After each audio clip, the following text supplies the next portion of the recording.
Hi everyone! My name is Prenny and I'm living in South Australia at the moment. Ako po isang Filipino at mayroon po akong dalawang anak, si Stephanie at si Scarlett. Today's date is the 2nd of May 2024 at natapos na po ako sa aking trabaho. So the last time na nagupitan ang buhok ko is January of last year. So more than a year na po, ganito na po kahaba ang aking buhok guys. As you can see, ang haba na po. So after... ano na ba ngayon? May. So, the last time na nagupitan ang buhok ko is January of last year. So, ilang buwan ba? 12, February, March, April, May. So, after 16 months, ganito na po siya kahaba. Walang gupit-gupit kasi mahal po ang gupit dito. Kahit basic na trim lang ipapagawa mo sa hairdresser or sa salon dito, mahal po siya. So, nasasayangan po ako sa pera, guys. But, may nakita po ako na nagpost sa Facebook buy and sell na they're looking for a model. So, nag-comment po ako doon. Sabi ko, I'm willing to be a model kasi meron silang apprentice yata na gagawin ako model ngayon. Gugupitan po ang aking buhok. I don't know what type of gupit. Good luck. Kasi meron ng mga split ends sa dulo ng aking buhok. So I put my hands up to be a model para sa haircut ngayon. So for today's vlog, ipapakita ko sa inyo ang resulta mamaya. So I have a little bit of time kaya nandito pa ako guys. 3 o'clock po ang aking appointment at currently it's 2:54 ng hapon. So before I head to the hairdresser, maglalagay po muna ako ng ointment sa aking lips kasi it's very dry.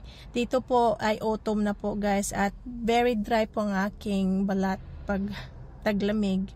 So ganito po ang aking ginagamit. It's a Lucas Popo ointment. Oh, parang ano na. So shiny na. Ang dry kasi eh. So pakunti-kunti lang.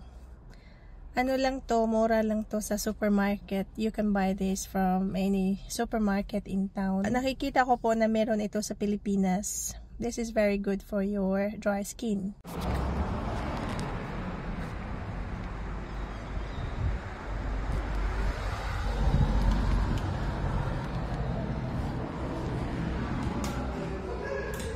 At nandito na nga po ako sa hairdresser at pagdating ko doon, in-entertain po nila ako agad kasi nga meron pa akong booking at 3 o'clock. They also offer me a courtesy drink, coffee, tubig, or cup of tea. Walang wine. Char. Joke lang.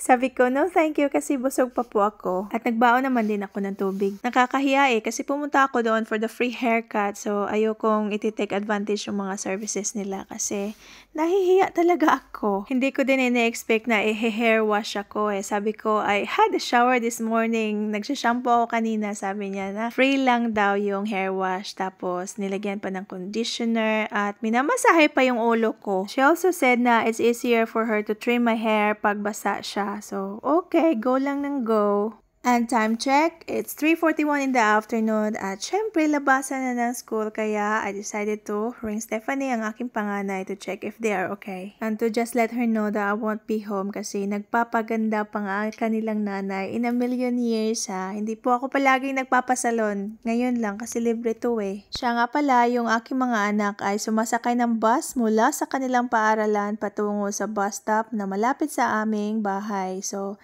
di po ako mag-aalala na pipick upin sila.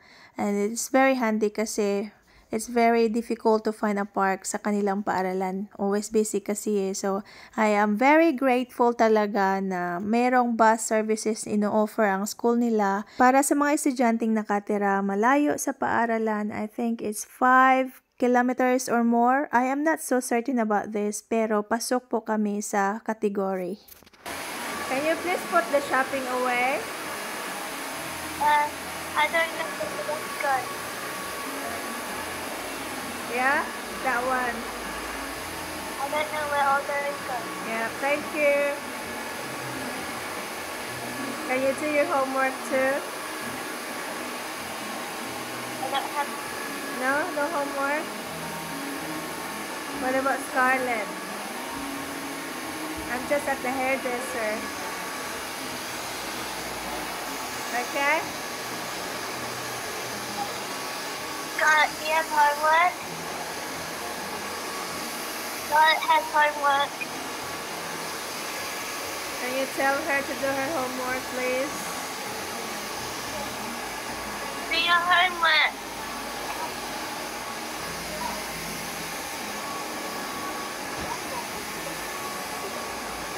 Scarlett, do your Are you homework. eating something? Huh? Are you eating something? No?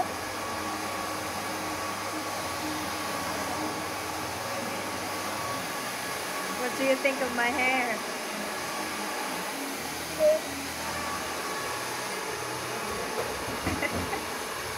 Alright, I'll see you soon. Ay, nako ni mo, Steph. Natatawa talaga ako while editing this video. Ewan ko ba, ang kulit kasi ni Steph. Tingnan nyo po, guys. Tingnan yung batang to, oh. Nag-gym pa. Ay, ambot ni mo, Steph. Ito pala yung before photos. So, I asked the lady to take a picture of me. So, ganyan na po ang result after 2 hours of sitting on that chair. Ganyan na po siya, guys. And yan, nakalabas na po ako sa hairdresser. Papunta na po ako sa car park. Medyo malayo-layo yung car park. Although, meron namang car park dyan. Pero kanina kasi puno eh. Wala akong makitang space. So, okay lang din. Medyo exercise na din. At makikita nyo po, mahaba pa din ang aking buhok. So, I'm very happy, guys, kasi kala ko nga maiksi eh, iiksian ng babae, pero nagpapasalamat talaga ako na mahaba pa din, kasi winter dito eh. It keeps my head warm, my shoulder, my neck, head, shoulder, knees, and toes. Hi guys, I'm back! Tapos na po, so it took nearly 2 hours. 2 hours po, nandun ako sa hair salon, nakaupo at pinapamper ang aking sarili. So overall, I'm very happy with the way the apprentice did my hair. I'm very happy with the result of my haircut today. And I got it for free. That's the best thing. It's free! So medyo mataas pa rin. Pero medyo may ano siya, may little bit of mayroong style. I like the smell. I like the smell of my hair. It's so nice. So thank you guys for watching, and I'm very happy today because I got a haircut for free. That's the main thing. Thank you. Don't forget to like and subscribe. Thank you for watching. Bye.